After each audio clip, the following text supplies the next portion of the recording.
Hello all, Sabado here. Today we're going to be talking about the Aquascaped tank that I've just finished setting up. First time aquascaping, and hardscaping, which is just rocks, was a real trick, and especially a lot of the plants. I've sort of got a jungle mix from aquarium gardens, and a lot of the plants was rhizome. I've never used that type of stuff before. You can't get it, what it is, like a stem above the roots, and if you plant that in the gravel, it'll kill the plant. So I'm hoping that I've done it right. If not, I've just killed about 10 plants. They're not all rhizome. I'm not going to list the plants. The only ones I could really pronounce would be crypts.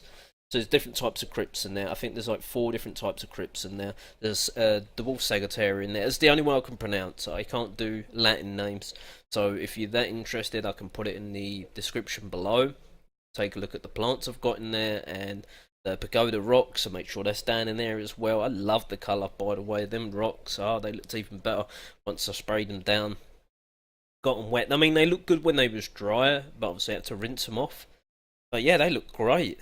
If I do say myself, I wouldn't say that the tank looks overly great. It looks okay. I sort of rushed a bit towards the end, trying to fit plants in. It's changed a little bit since some of these pictures, just because a few plants popped up, and the heater have sort of jigged around a little bit.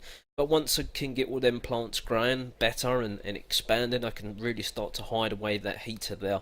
And it's not even a proper bracket that's holding up. Like, it's a spare heater I had laying around, and the sucker's holding it in sort of place, but it's not. It's sturdy enough, but it's not sturdy as I'd like. Plus, it rests on the rock there, which it shouldn't do any damage to the heater. It's a 100 watt heater, so it'd be more than enough for this 57 litre tank. You can see the bubbles in there. Yes, you probably can't see, and I've got the light on, of course. You can't see an outlet for the pump, or an inlet, I should say.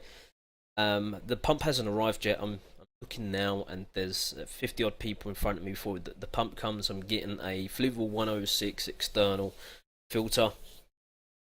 I never used that before. I've used Fluval plenty of times, but not their external. I have a FX5 downstairs, which second hand. It's missing parts. I've got all the parts there. Anyway, we're getting off topic.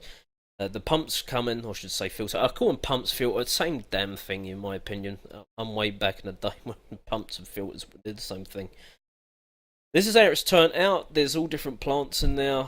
I hope it's going to turn out okay. I'm liking the jungle look there. The plants cost me £40. The rocks, what it is, you have to buy them by weight. I can't remember if I said this in the short video that I'd done. Probably didn't. But I ordered, I think, 6 or 7 lots, because they come in different sizes. And well, I got 3 big rocks. I personally would have preferred, well, I think they look great, the rocks. I would have preferred like smaller rocks, but 5 pieces, and then I could have worked a little bit better. But they was quite big parts. But I hope I've done okay with that. The gravel looks good. I've noticed the mud's a little bit higher, I should say, the aqua soil. Yeah, the aqua soil's in there. That's been pre-used before, as is the stones. There was no fish or plants before. It was just sitting in a tank with a filter running and a heater for like 2-3 months, and then I collapsed it down, kept all the stuff, kept it moist, and there we go. This is back in the tank. I'm hoping now that it's going to work okay. The water looks clear without even a pump in there. I used that takeaway tub and slowly poured the water in. I've had to move a few plants because they uprooted a little bit. I think there might even be some duckweed in there, what it looks like to me. Anyway, I'm going to start harping on now, and I'll try and do more pictures. I won't do them every day. I'll maybe do one when I get the pump set up and you can see the inlet outlet. It's probably a week down the road, we'll take another picture, and then 2 weeks, and then 3 weeks, 4 weeks. So we'll do it every week stage, and then sort of a portfolio together and see how the tank's progressing.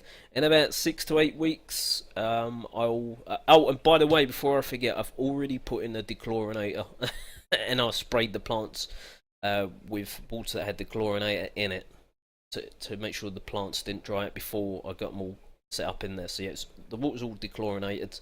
That's fine. I've not put any bacterial in there. I just leave it 6 to 8 weeks before I'm going to add any fish. By that time, I'm hoping the plants would have really took off, and we can maybe change the layout around a tiny bit, and then get the. I want to get cherry bulbs. I'll be honest, I've never kept cherry barbs. They look quite interesting. Throw out some suggestions. I've got a pH of 8.0, so that's hard water, and I want some colourful fish. I'm thinking mainly go with a sort of red theme. I'm thinking of Celestial Pearl Danio, or it used to be called Galaxy Raspberries, but they've got changed. That's about as much Latin names as I know. Anyway, I must stop harping on. Thanks for watching. I appreciate it, and bye for now.